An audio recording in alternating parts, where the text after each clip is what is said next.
I, 28F, have been dealing with a difficult situation involving my half-brother Thomas, 32M, and I'm not sure if I'm in the wrong here. Some background: my dad, 60M, and Thomas's mom, 58F, had Thomas when they were young and unmarried. They were high school sweethearts who thought they were ready for a family, but reality hit them hard. They struggled to make ends meet and their relationship suffered. They split up when Thomas was just a baby, and my dad moved to a different city for work. A few years later, my dad met my mom, 55F, at his new job. They hit it off immediately and got married within a year. I came along shortly after. Growing up, I always knew about Thomas, but he felt more like a distant relative than a brother. He lived primarily with his mom, but would stay with us every other weekend and for a few weeks each summer. My earliest memories of Thomas are from when I was about 5 or 6. I remember being excited to have a big brother, but Thomas never seemed to share that enthusiasm. He was always quiet and withdrawn during his visits. As we got older, I started to understand why. Thomas clearly resented my dad for not being around full-time and seemed jealous of my closer relationship with our father. I vividly remember one summer when I was 10 and Thomas was 14. We were having a family barbecue, and I was showing Dad a school project I was proud of. Thomas suddenly stormed off, and when Dad went to check on him, I overheard Thomas yelling about how Dad never cared about his accomplishments. It was the first time I really understood the depth of Thomas's pain. As we entered our teenage years, the tension between us only increased. Thomas struggled in school, often getting into trouble and barely passing his classes. Meanwhile, I was a straight-A student involved in various extracurricular activities. This seemed to make Thomas even more resentful towards me. I remember one Thanksgiving when I was 16, I was excitedly telling the family about my college plans. Thomas, who had dropped out of community college a few months prior, made a snide comment about how I had it easy growing up in a real family with both parents. The room went silent, and I felt horrible, even though I knew I hadn't done anything wrong. Our dad always tried to foster a better relationship between us. He would plan activities for all of us to do together during Thomas's visits, like fishing trips or game nights. But these often ended in awkward silences or arguments. As much as Dad tried, he couldn't bridge the gap between us. As adults, Thomas and I only saw each other at family gatherings a few times a year. We were polite but distant. Thomas bounced between various jobs, retail, construction, food service, never seeming to find his footing. I went to college, got my degree, and started a successful career in marketing. Every time we met, I could feel Thomas's resentment simmering beneath the surface. Last year, our dad was diagnosed with terminal cancer. It was devastating for all of us. I took time off work to help care for him, and to my surprise, Thomas also became very involved in Dad's care. At first, I was glad to see him stepping up, thinking maybe this shared tragedy would finally bring us closer. But as the weeks went by, I started to notice something odd. Thomas was spending a lot of time whispering with Dad when no one else was around. He would quickly change the subject whenever I walked into the room. I tried not to think too much of it, assuming they were just trying to make up for lost time. A few weeks before Dad passed, I overheard a conversation that made my blood boil. Thomas was telling Dad he was struggling financially and asked to move in with Dad and my mom to help out. He talked about how he could take care of the house and be there for Mom after Dad was gone. Dad, weakened by his illness and always eager to make amends with Thomas, agreed without consulting my mom or me. I was furious when I found out. I knew Thomas was just trying to weasel his way into living rent-free. He had never shown any interest in helping out before, and I doubted he would start now. But I didn't want to upset my dying father, so I kept quiet.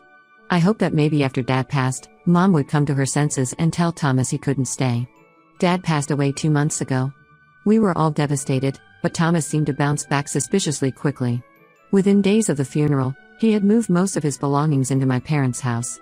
My mom was clearly uncomfortable with the situation but felt obligated to honor Dad's wishes. I live about an hour away from my mom, so I've been visiting frequently to check on her and help out. Every time I go over, Thomas is just lounging around playing video games or watching TV. He claims he's job hunting, but I haven't seen any evidence of that. Meanwhile, my mom is running herself ragged trying to keep up with bills and home maintenance on her own. The situation reminded me of when we were kids and Thomas would come to visit. He would make a mess of the house, eat all the snacks, and never help with chores. It's like he never grew up, and now he's taking advantage of our grieving mother. I've tried talking to my mom about it, but she just makes excuses for Thomas. She says he's grieving too and needs time to get back on his feet. But I can't help but feel like he's using Dad's death as an excuse to mooch off her. The final straw came last week. I stopped by unannounced on a Tuesday afternoon, expecting to help Mom with some errands. Instead, I found the house in complete chaos. Thomas was hosting a party with about a dozen of his friends. They had trashed the living room, with empty beer cans and pizza boxes strewn everywhere. The smell of marijuana was overwhelming.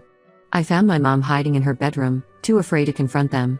She was in tears, saying she had asked Thomas not to have people over, but he had ignored her. I was livid. This was the home where we had grown up, where we had made memories with Dad. And Thomas was disrespecting it like this. I stormed into the living room and kicked everyone out. Thomas tried to argue with me, slurring his words and reeking of alcohol. I told him he needed to move out immediately. He got angry and said I had no right to kick him out of his house. He claimed Dad had promised him he could live there as long as he wanted. I don't believe that for a second. After everyone left, I called a family meeting with my mom and Thomas. I laid out all the reasons why Thomas needed to leave. He's not contributing financially, he's taking advantage of my grieving mother, and he's disrespecting our father's memory with his behavior.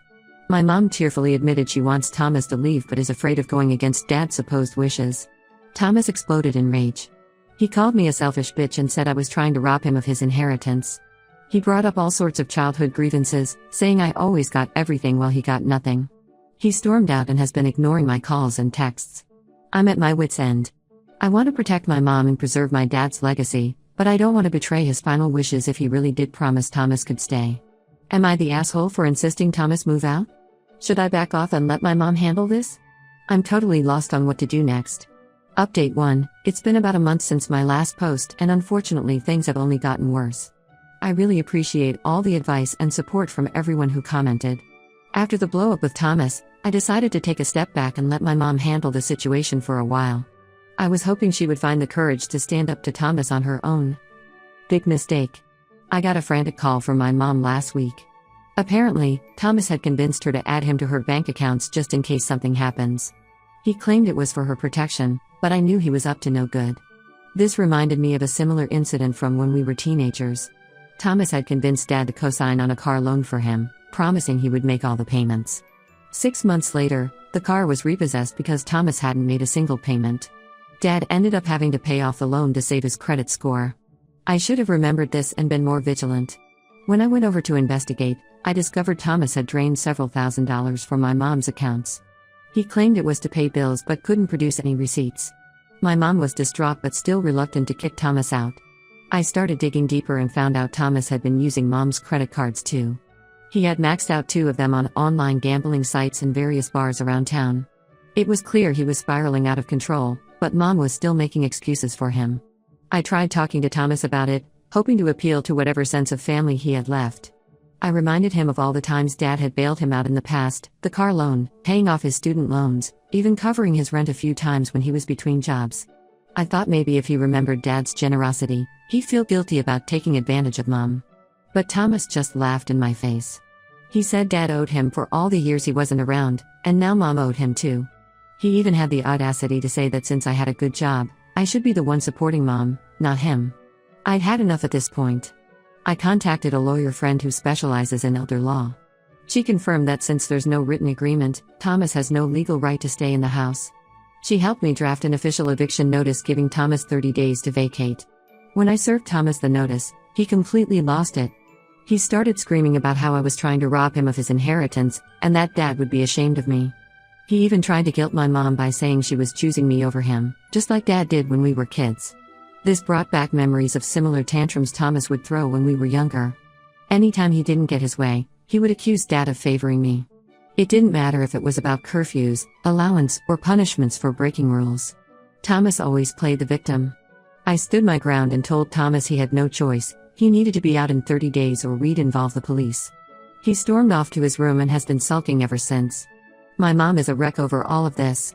She keeps saying she's failed as a mother and that Dad would be so disappointed in how things turned out. I'm trying to reassure her that she's doing the right thing, but it's been tough. To make matters worse, I discovered Thomas has been badmouthing me to our extended family. He's painting himself as the poor, grieving son who's being cruelly evicted by his heartless sister. Some relatives have been calling to berate me for my actions. This isn't the first time Thomas has turned family members against me. When we were kids, he would often tell our grandparents that I was mean to him or broke his things, even when it wasn't true. It always worked, and I would end up being scolded while Thomas smirked behind their backs. I'm standing firm in my decision, But I'd be lying if I said all of this wasn't taking a toll on me. I miss my dad terribly and wish he was here to help sort this mess out. But I know I'm doing what needs to be done to protect my mom and honor my dad's memory properly. The next 30 days are going to be tense as we wait for Thomas to move out. I'm staying with my mom as much as possible to keep an eye on things. I just hope Thomas leaves quietly without causing any more drama. Update 2. It's been 2 months since my last update, and I'm relieved to say that Thomas is finally out of my mom's house. But the aftermath has been messy, to say the least. Thomas waited until the very last day of the 30-day notice to move out. He left the place in shambles, dirty dishes everywhere, holes in the walls, and even some broken furniture. It was clear he trashed the place out of spite. As we were cleaning up, we found evidence that Thomas's issues run deeper than we thought. Hidden in his room were numerous empty liquor bottles and what looked like drug paraphernalia. It made me think back to his teenage years when Dad always suspected he was using drugs but could never prove it. What's worse, we discovered he had stolen several valuable family heirlooms on his way out. My dad's watch collection, some of my late grandmother's jewelry, and even the urn containing my dad's ashes were all missing. I was livid. The watch collection was especially painful. Dad had started it when Thomas was born, adding a new watch for each of Thomas's birthdays. He had planned to give Thomas the collection on his 30th birthday, but Thomas's erratic behavior had made him hesitate. Now, those precious mementos were gone. I immediately filed a police report, but without proof that Thomas specifically took these items, there wasn't much they could do. I've been checking local pawn shops and online marketplaces, hoping to spot our missing belongings. The family is still divided over the situation. Some relatives think I did the right thing, while others believe I was too harsh on Thomas. My mom is heartbroken over the loss of Dad's ashes and blames herself for letting things get so out of hand. I've hired a cleaning service to help get the house back in order, and I'm staying with my mom for a while to help her adjust. She's started grief counseling, which seems to be helping her process everything that's happened. As for Thomas, he's gone completely off the grid. His phone is disconnected, and none of our mutual acquaintances know where he's staying. Part of me is relieved he's out of our lives, but I'm also worried about what he might do next. This reminds me of when Thomas disappeared for 6 months after high school. We later found out he had been living in his car, too proud to ask for help. I'm worried he might be in a similar situation now. I'm trying to focus on helping my mom heal and moving forward, but it's hard not to feel angry and betrayed by how Thomas has acted. I keep wondering if there was anything I could have done differently to prevent things from getting this bad. For now, I'm just taking it one day at a time and hoping that eventually, we can put this whole ordeal behind us. Update 3. It's been 6 months since my last update, and I wanted to share some unexpected developments in our family saga. About a month ago, I received a letter from Thomas. It was postmarked from a rehab facility in a neighboring state. In the letter, Thomas explained that he'd hit rock bottom after leaving Mom's house and realized he needed help for his drug addiction. He apologized for his behavior and admitted to stealing the family heirlooms to fund his habit. Thomas claimed he's been clean for 60 days and is working on making amends. He included a check to cover the damages to Mom's house and promised to return or replace the stolen items once he's released. The letter brought back memories of a similar promise Thomas made years ago. When he was 18, he had stolen Mom's credit card and racked up thousands in charges. He swore he'd pay it back and get his life together, but it never happened. This time, though, the rehab facility lent some credibility to his claims. I was skeptical at first, but I did some research and confirmed Thomas is indeed at the rehab facility he mentioned. I haven't told my mom about the letter yet. I wanted to make sure it wasn't just another manipulation tactic. Last week, I received a call from Thomas's counselor. She verified his progress and asked if we'd be open to a family therapy session. I'm conflicted about how to proceed. Part of me wants to believe Thomas has changed, but I'm wary of letting him back into our lives after everything that's happened. My mom is slowly healing and has started volunteering at a local community center. I'm worried that reopening old wounds might set back her progress. At the same time, I know she misses Thomas and would be overjoyed if he's truly turned his life around. This situation reminds me of when Thomas briefly got sober 5 years ago. He attended AA meetings for a few months and things seemed to be improving. But then he relapsed hard, and it was even worse than before. I'm scared of history repeating itself. I haven't made any decisions yet. I'm planning to discuss it with my mom this weekend and see how she feels. Whatever we decide, I'm going to make sure we proceed cautiously and set clear boundaries.